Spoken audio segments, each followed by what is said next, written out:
So I was in third grade at this time, and I remember that everybody wanted this kind of skirt that was really wide. I mean, it had a really little waist and it was wide, and they all had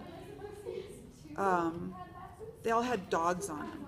They all had little Poodles? poodles. Like poodle skirts? Yeah, and then we all rolled down our socks, and the bigger the socks were at this time, the better. So they had to kind of be bulky socks, and then we all wore tennis shoes, and then we all tied little things around our necks.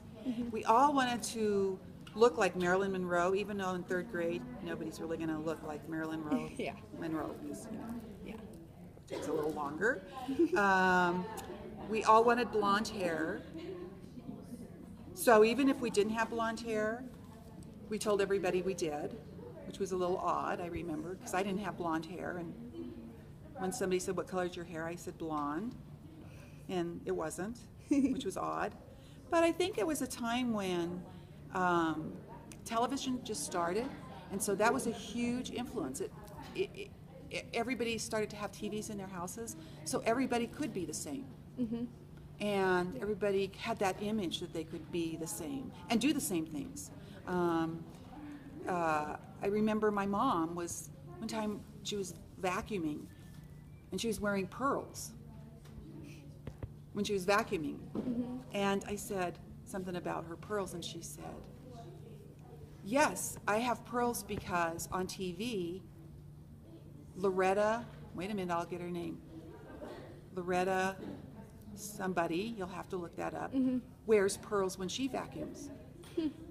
So TV was a really big influence on that whole fad thing, because even though before you had radio, now you had television and you could actually see what people were doing. And a fad is all about having access to what is cool, or in those times, hip.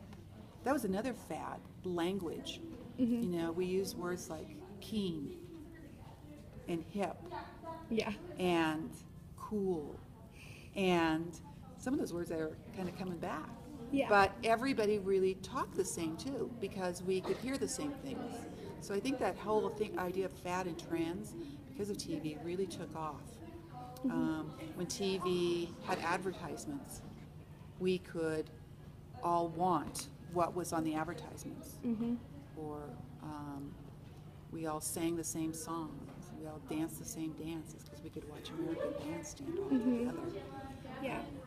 So what if you didn't dress the same way as the fad, or you didn't speak like that? Were there people who would do that? Or was everybody pretty much mainstream? I can't answer that because I was mainstream, Yeah. and my neighborhood. One of the things that happened in the 1950s is suburban became really popular. So now you had these little outside neighborhoods that became little pods of a likeness, if you will. So barbecues started at that time. I remember the first barbecue my dad brought home, and I was like, "Oh my gosh, we're going to cook outside?" Yeah.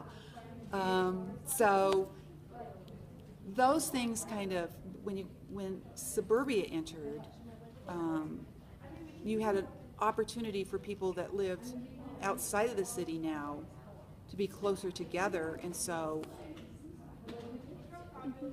I don't remember anybody saying, "I'm going to be a rebel. I'm not going to dress that way." I don't remember that. Yeah. Cool.